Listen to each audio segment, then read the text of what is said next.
زید کا بس نہیں چل رہا تھا کیا نہ کر گزرے۔ وہ کہنے لگا تمہاری ہمت کیسے ہوئی میرے اور یوں بسایت کے بارے میں بکواس کرنے کی؟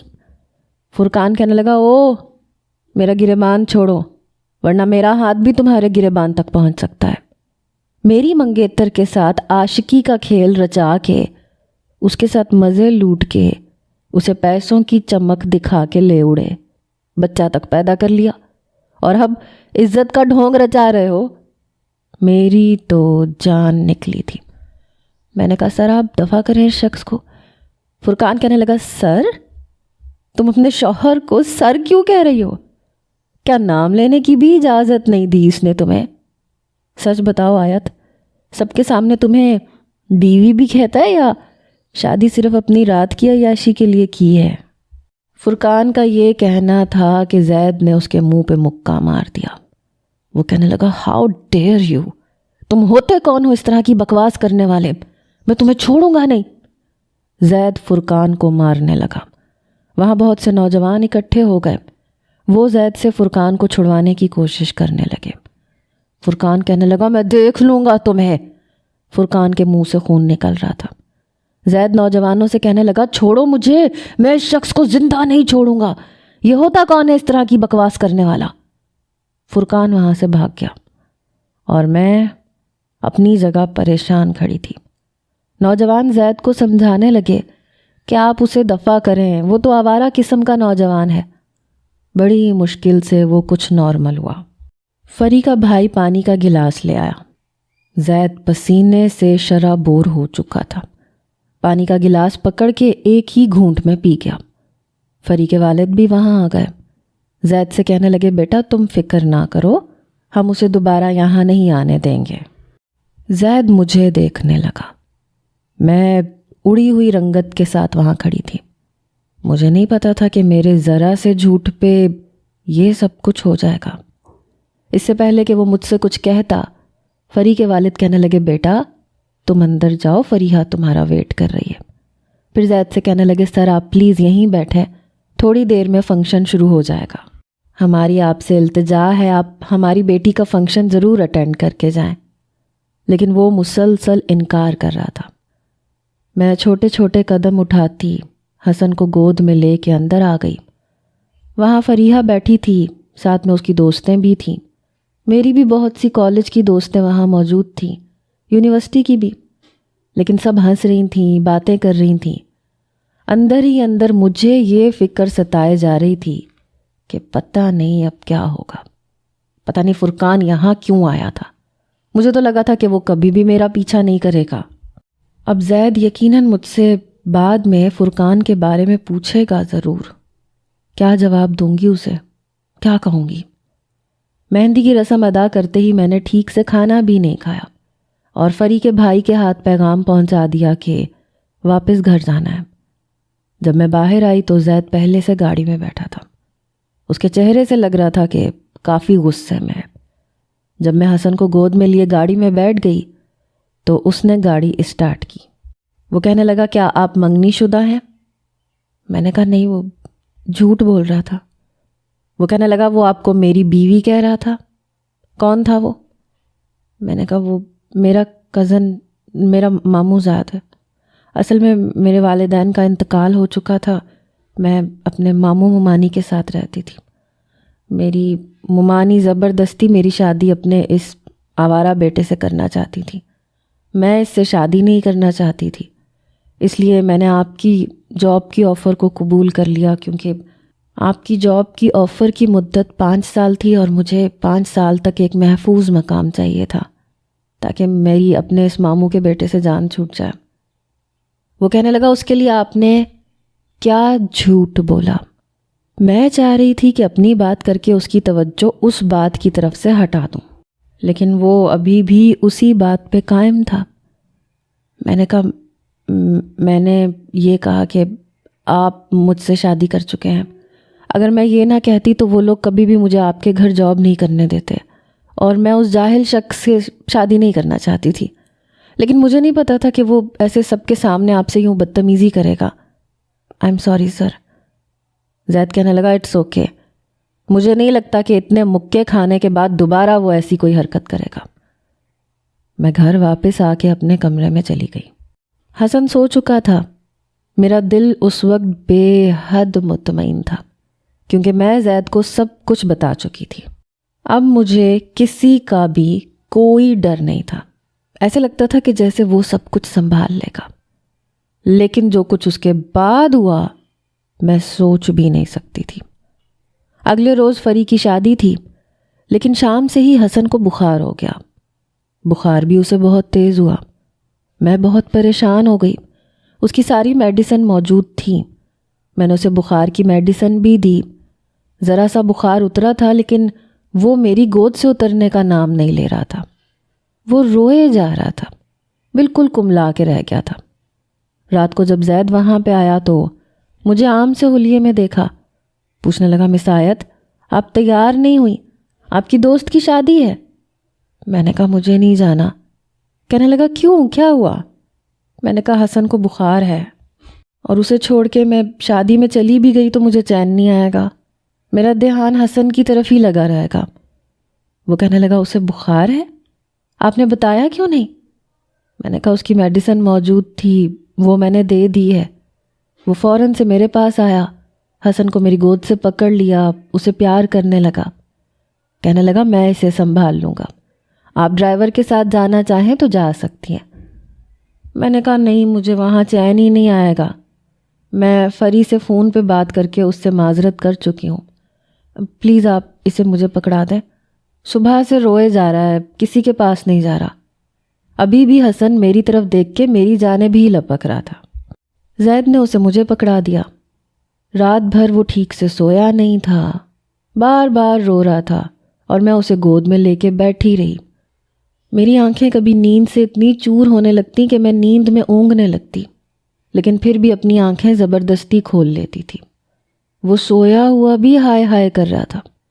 صبح 7 بجے اس کا بخار اور بھی زیادہ تیز ہو گیا۔ میں بے حد پریشان ہو چکی تھی، اس لیے حسن کو گود میں پکڑے میں زید کے کمرے کے دروازے کے پاس آئی۔ میں نے ہلکی سی دستک دی، لیکن وہ شاید گہری نیند میں سویا ہوا تھا۔ میں نے پھر سے دروازہ کھٹکھٹایا۔ اس نے دروازہ کھولا، مجھے روتا دیکھ کے پریشان ہو گیا۔ کہنے لگا کیا ہوا آپ کو؟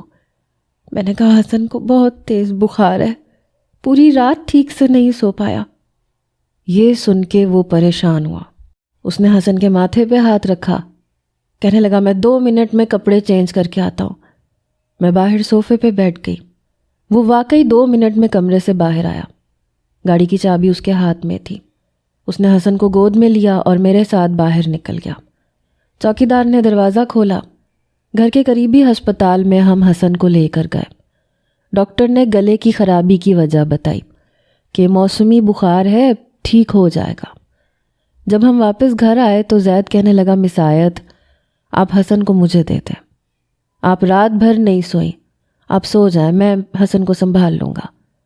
میں نے کہا نہیں، وہ ضد کرے گا، مجھے ڈھونڈے گا اور مجھے اس کے بغیر نیند بھی نہیں آئے گی۔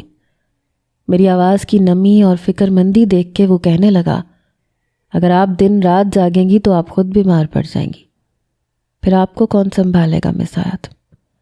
حسن تو بھی بہت چھوٹا ہے ابھی، وہ تو آپ کی تیمارداری نہیں کر سکتا۔ یہ کہتے ہوئے زید نے میری گود سے حسن کو لے لیا۔ وہ کہنے لگا میں اسے دوا دے کے اسے اپنے پاس سلا لوں گا، آپ جائیں آرام کریں۔ میں اپنے کمرے میں جا کے سو گئی، لیکن مجھے سوئے ہوئے شاید 1 گھنٹہ ہی گزرا ہوگا جب بڑی زور سے میرا دروازہ دھڑ دھڑایا گیا۔ میں ہڑبڑا کے اٹھ بیٹھی کہ خیر ہو، حسن کی طبیعت ٹھیک ہو۔ میں نے جیسے ہی دروازہ کھولا، سامنے پھپھو مجھے بڑے خطرناک تیوروں سے دیکھ رہی تھی۔ وہ کہنے لگی مجھے تو پہلے ہی تم پہ شک تھا، ارے آج تک کبھی پولیس ہمارے دروازے پہ نہیں آئی، لیکن تمہاری وجہ سے زید کی عزت کا جنازہ نکل گیا۔ پولیس نے ہمارے بنگلے کو گھیر رکھا ہے۔ جاؤ بی بی، جا کے دیکھو، تمہارے ماموں ممانی تمہارے منگیتر نے پورے محلے میں تماشا لگا رکھا ہے۔ یہ سن کے میرے ہوش اڑے تھے۔ میں فوراً سے باہر آئی۔ لاؤنج کے بیرونی جانب زید کے بحث کرنے کی آوازیں آ رہی تھیں۔ میرا دل سینے میں ہی تھما تھا۔ میں جب لاؤنج کا دروازہ کھول کے باہر گئی تو میرے ماموں ممانی کے ساتھ فرقان بھی کھڑا تھا اور پولیس انسپکٹر بھی موجود تھا۔ مجھے اندازہ نہیں تھا کہ فرقان اتنا بڑا تماشا کھڑا کر دے گا۔ پولیس انسپکٹر زید سے کہہ رہا تھا کہ یا تو آپ نکاح نامہ دکھائیں یا پھر آپ ہمارے ساتھ پولیس اسٹیشن چلیں۔ میں فوراً سے آگے آ گئی کیونکہ میں قصوروار تھی۔ میں نے کہا انسپکٹر صاحب آپ مجھے بتائیں مسئلہ کیا ہے؟ فرقان کہنے لگا میری منگیتر ہوتے ہوئے تم بنا نکاح کے اس شخص کے ساتھ کیسے رہ سکتی ہو؟ اس سے پہلے کہ میں کچھ کہتی زید کہنے لگا انسپکٹر صاحب میں آپ کو کل تک نکاح نامہ دے دوں گا۔ نکاح نامہ میرے وکیل کے پاس ہے۔ یہ لڑکی میری بیوی ہے اور اسے یہاں سے کوئی بھی نہیں لے کے جا سکتا۔ اگر آپ کو ابھی بھی اعتراض ہے تو میں آپ کی آئی جی سے بات کروا دیتا ہوں۔ یہ سن کے میں حیرت سے زید کو دیکھنے لگی۔ انسپکٹر فرقان سے کہنے لگے تم چلو ہمارے ساتھ، اگر تم جھوٹے نکلے تو یاد رکھنا جیل کی سلاخوں کے پیچھے بند کر دوں گا۔ پھر زید سے کہنے لگا زید صاحب میں آپ کو 24 گھنٹوں کا وقت دیتا ہوں، کل اسی وقت تک آپ مجھے اپنا نکاح نامہ دکھائیں گے۔ زید کہنے لگا جی میں خود حاضر ہو جاؤں گا۔ میرے ماموں ممانی مجھے تعصب سے دیکھتے ہوئے وہاں سے چلے گئے۔ فرقان کو انسپکٹر باہر لے جا چکا تھا، مگر میرے پیچھے لاؤنج کے دروازے پہ کھڑی پھپھو اور مہرین کا حیرت سے منہ کھلے کا کھلا رہ گیا۔ پھپھو کہنے لگی زید یہ کیا کہہ رہے تھے تم نے اس ملازمہ سے نکاح کیا ہے؟ ارے یہ کیسے ہو سکتا ہے؟ زید کہنے لگا ہاں میں نے مس آیت سے نکاح کیا ہے، یہ میری بیوی ہے۔ یہ کہہ کے اس نے میرا ہاتھ پکڑا اور مجھے اپنے کمرے میں لے گیا۔ میں ٹھیک سے حیران بھی نہیں ہو پائی تھی جب وہ مجھے اپنے کمرے میں لے جا کے کمرے کا دروازہ بند کر چکا تھا۔ کمرے میں جاتے ہی اس نے میرا ہاتھ چھوڑ دیا۔ میں نے کہا آپ نے جھوٹ کیوں بولا؟ میری بات سن کے کہنے لگا تو پھر کیا کہتا؟ پولیس آپ کو آپ کے ماموں کے حوالے کر دیتی اور مجھے آپ کو اپنے گھر میں رکھنے کے جرم میں جیل میں بند کر دیتی۔ میری بات وہ نہیں سنتے۔ میں نے کہا اور جب آپ کی بات جھوٹی نکلے گی تو کیا ہوگا؟ آپ نے کیوں میری وجہ سے خود کو مصیبت میں ڈال لیا؟ وہ کہنے لگے جو لڑکی میرے بیٹے کی وجہ سے پوری رات جاگ سکتی ہے اس کی خاطر میں اتنا تو کر سکتا ہوں۔ میں نے کہا ہاں لیکن اب آپ کہاں سے جھوٹا نکاح نامہ لائیں گے؟ میں بے حد پریشان ہوئی تھی۔ وہ کہنے لگا جھوٹا نکاح نامہ نہیں چلے گا مس آیت، نکاح نامہ بالکل اوریجنل ہوگا اگر آپ میرا ساتھ دیں تو۔ اس کی بات نے مجھے حیرت کے سمندر میں غوطہ زن کیا تھا۔ میں نے کہا کیا مطلب؟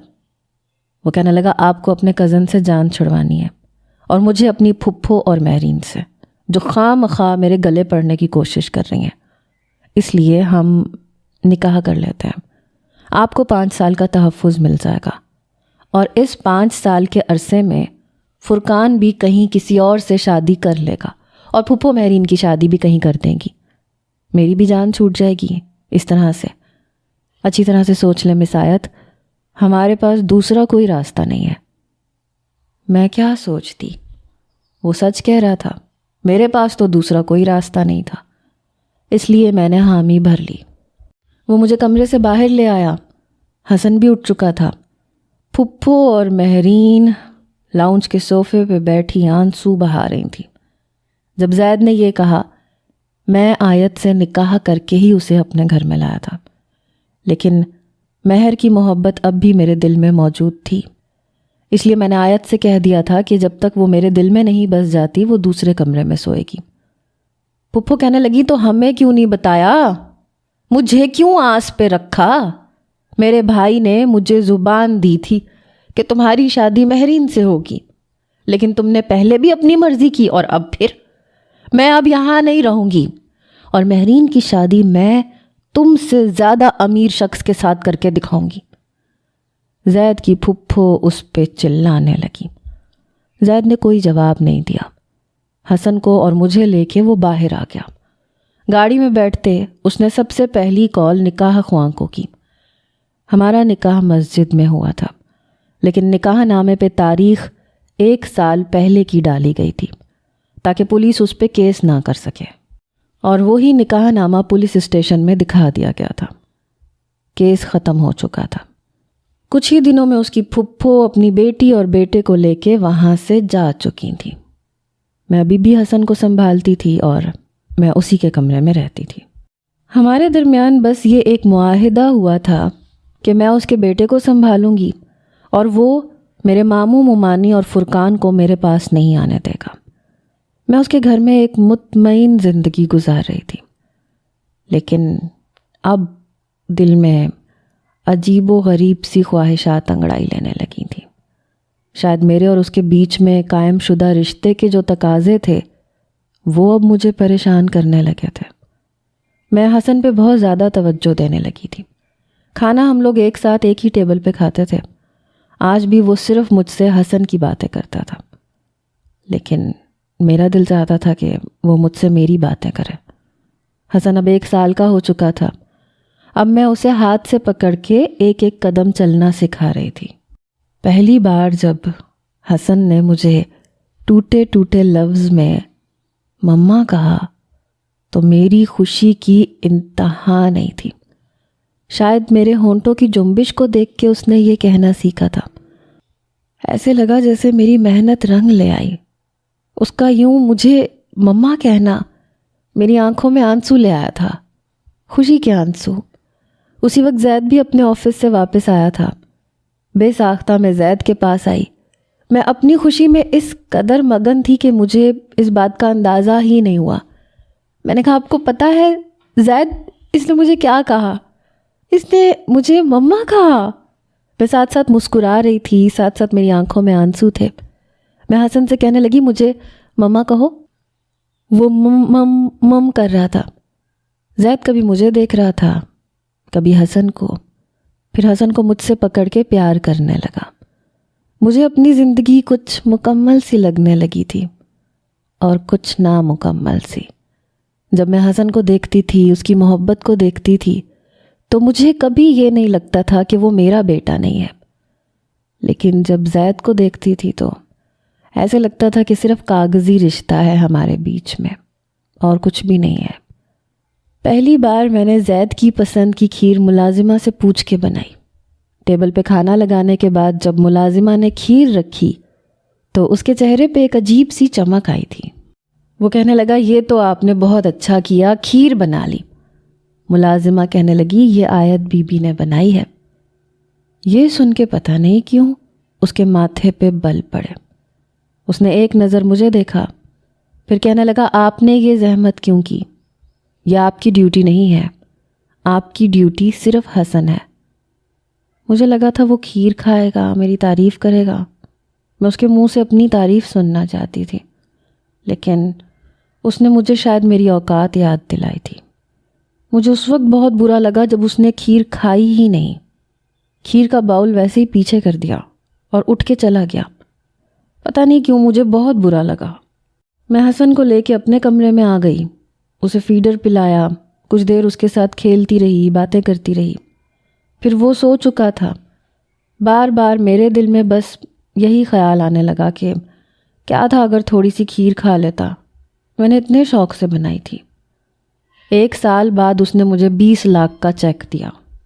میں نے کہا، یہ میں کیا کروں گی؟ وہ کہنے لگا، جو آپ کا دل چاہے۔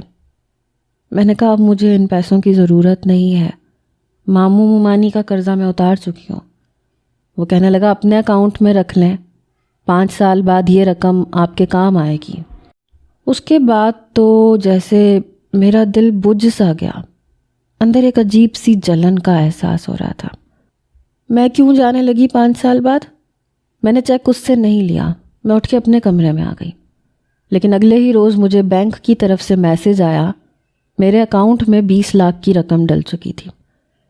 اب میرا دل چاہتا تھا میں زید کا دل بھی جیت لوں۔ میں اس گھر سے واپس نہیں جانا چاہتی تھی، میں چاہتی تھی کہ یہ میرا مستقل ٹھکانہ بن جائے، لیکن یہ تبھی ممکن ہوتا جب زید مجھے دیکھتا، میری طرف قدم بڑھاتا۔ میں اگلے ہی روز حسن کو لے کے شاپنگ مال چلی گئی، کچھ حسن کے کپڑے خریدے اور کچھ اپنے لیے۔ زید کے کمرے میں اکثر میں نے اس کی بیوی کی تصاویر دیکھی تھیں۔ میں نے مہر کو صرف چوڑی دار پجامے اور انارکلی فراک میں دیکھا تھا۔ اس بار میں وہی لے کے آئی اور شام کو زید کے آنے سے پہلے میں نے پہن بھی لیا، میک اپ بھی کیا تھا۔ میں چاہتی تھی کہ وہ مجھے دیکھے اور دیکھتا رہ جائے۔ جیسے ہی وہ آفس سے آیا، حسن کو میری گود میں دیکھا تو ایک نظر مجھ پہ ڈالی۔ اس کے چہرے کی مسکراہٹ غائب ہوئی۔ وہ روز آتا تھا، مسکراتا تھا، حسن کو میری گود سے لیتا تھا، اسے پیار کرتا تھا، پھر اپنے کمرے میں جاتا تھا۔ لیکن اس بار وہ سیدھا اپنے کمرے میں چلا گیا۔ فریش ہو کے گھر کے عام سے لباس میں باہر آیا، تب تک ملازمہ کھانا لگا چکی تھی، لیکن میں نہیں بیٹھی۔ وہ کہنے لگا آپ نے کھانا نہیں کھانا، کہیں دعوت ہے آپ کی؟ میں نے کہا ہم آج باہر جا کے کھانا نہیں کھا سکتے۔ میری بات سن کے اس نے اپنی نظریں چرائیں تھیں۔ کہنے لگا مجھے باہر کے کھانے پسند نہیں ہیں، آپ کو کھانا ہے تو آپ آرڈر کر کے منگوا سکتی ہیں۔ میں نے کہا نہیں، رہنے دیں۔ میں کھانا کھانے لگی۔ بات میں نے شروع کی۔ میں نے کہا 5 سال بعد آپ کیا کریں گے؟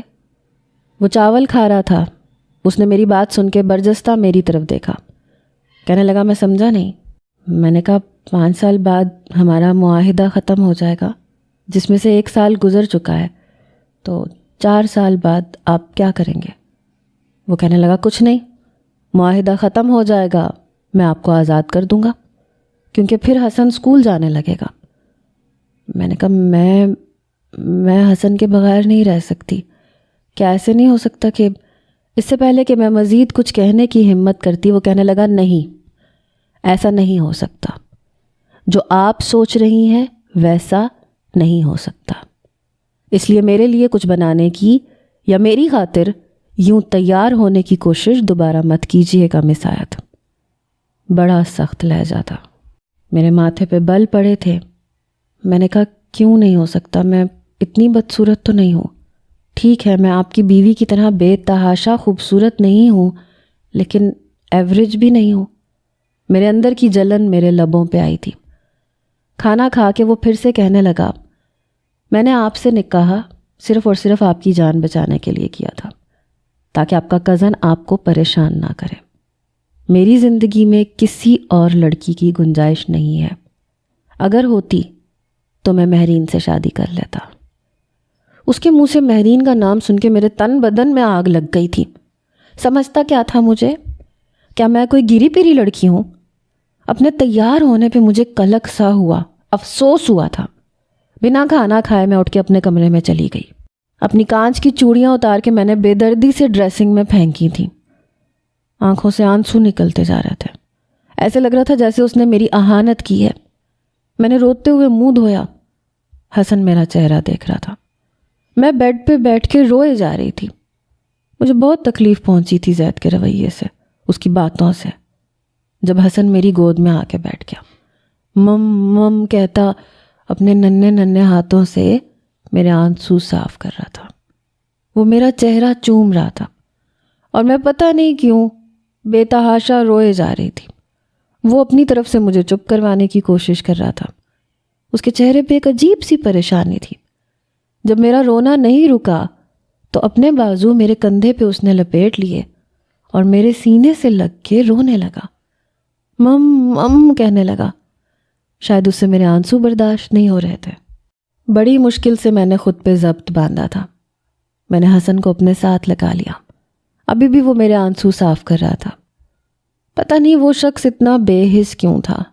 میں سوچ چکی تھی اب اس سے اس بارے میں بات تک نہیں کروں گی۔